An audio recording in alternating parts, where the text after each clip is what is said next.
the sixth autonomous kingdom of Igbake into the proposed Anambra state, which was erroneously bounded in Edo State. At it where we from Igbake don't understand Bini, we don't speak Bini, we don't speak Isha, we don't speak Igala, we don't speak Esako. We speak Ika. When we visit Benin, the state exporter, they refer to us as Owika. Even when we want to access the local government exporter, which is Abudu, in Orion local government, we have to navigate through another local government, who was their local government, or through Delta states. Even to get local government of origin, we must pass through stress because they put question across to us using the Benin language. And when we are unable to answer, they deny us this privilege. They deny us this right. We cannot be in a state where we are marginalized. We cannot be in a state where we don't have political representation. We cannot be in a state where we don't have social amenities.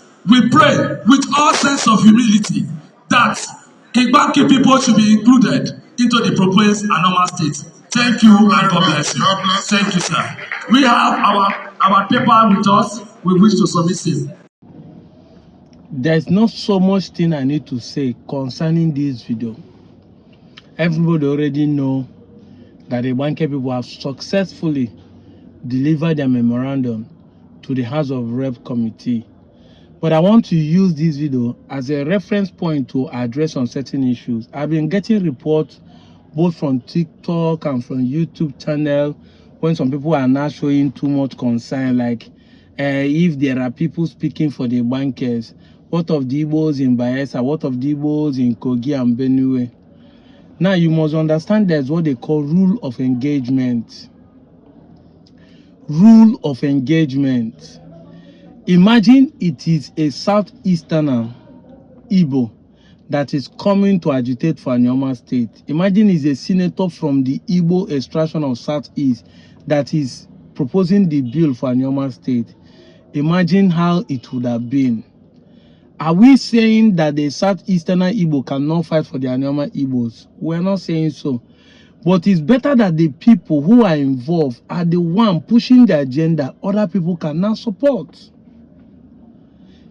If you look at their podium, the bankers are the one there, not me. I'm from Anyoma.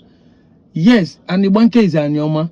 But the bankers are the ones speaking right now because they are the one in Edo State. They are the one that knows where it's paining them. They are the one wearing the shoe and they can tell their problem better. My own is to share the historical evidence that the bankers are able. But talking about them leaving Edo State, joining Anambra State, I only will support. You only will support. So if there are Igbos in Kogi, Benue, even and they are marginalized, but nobody knows about them. Nobody knows about the situation. There's no how anybody will help you. If you go to the doctor and keep quiet, the doctor doesn't know what to treat, even though you think that the doctor is not a magician. You have to ask you a question. What is the problem? You speak out. Where they do you, here they pay you, here no they pay you. Okay, if here they pay you, how did you feel? When does the pain come? All those questions you now speak out. The doctor will know how to treat. Yes, we in the Nasobia Social Cultural Organization want to be a voice for the Igbo communities in the 13th state of Nigeria, including in the southeast. And we are not trying to rob Ohanes and Igbo of their own ability to speak for the Igbo group, but we want to do or want to complement what they have been doing. But we cannot jump the bandwagon. We will allow the head, which is the people that are concerned, to air their opinion. Then we can take it over from there. So if there are any one of them being marginalized, we are not saying there are not Igbo there, but if they are being marginalized, but they are not speaking up, then it's a different ball game. If they speak up and nobody is trying to support them, it's a different issue. This rule of engagement, you must understand the rule of engagement. Remember that Igbos is Republican in nature, and that is why it is so hard for some people to accept their Igbos outside the South, is because they feel like their Republican nature will be override by other Eastern Igbos. But no, everybody is Republican in nature, meaning that everybody want to be a king in his own domain, don't want other people to overshadow them. And that's why they come with that mindset telling you Igbo people want to dominate them, Igbo people want to grab their land. Because they are feeling like the Southeasterners will come and overshadow their own ethnic group. If they say they are Ika, that means, and the Ika, if they say they are Ika, they should remain Ika. That once they say they are Ika and they are Igbo, that nobody will remember Ika again. But we have been making videos all this while. We always use Nsukka as an example, meaning that Nsukka, even as an Igbo community, we remember we use Onitsha, we use Oka, we use Owerri, we use Aro, we use Isu, meaning that these clowns are not still overshadowed by being called Igbo. Everybody still know them. Everybody still talk about them. We talk of Abakaliki, we talk of Eza, we talk of all those clans and dialects. We still talk about it. Meaning that the Igbo as a family name did not overshadow the individualities. Now, I want to address the issue of the cars.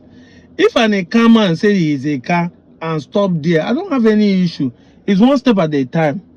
Yes, of course. You can actually say you are a car and stop there. You know, after all, you are saying Igbo does not exist until so time because you want to prove yourself. But the car wasn't existing until so time. When did they say all of you that are speaking the same language are a car? The same thing with Okwani person that are shouting, I'm Okwani, I'm Okwani. When was Okwani started existing? It is also being looked upon. That's why they say these people are Okwani. And Okwani, the Okwani dialect is based on the name of the location, not even based on what you say. Not the same thing with Enuani. However, I'm not trying to digress a lot. I'm trying to address some issues. When you say you are a car and defend it that you don't have anything to do with Igbo, but then you go to a platform where the Benins are saying things and you start supporting them by claiming then that you came from Benin, are you not a hypocrite? Are you not selling your people too cheap? You know now that you're a minority, and that's why you still want to form an association, affinity with the Benin, because you think that associating with them will make you a majority. When you say you are a car, why don't you remain a car? But I want to show you a proof that said that you are a car or Agbor, or whatever you call yourself, have been a different entity from Benin. Now, I want to explain to you what we mean by empire first. Empire, I'm posting the dictionary meaning, is a coming together of different nations,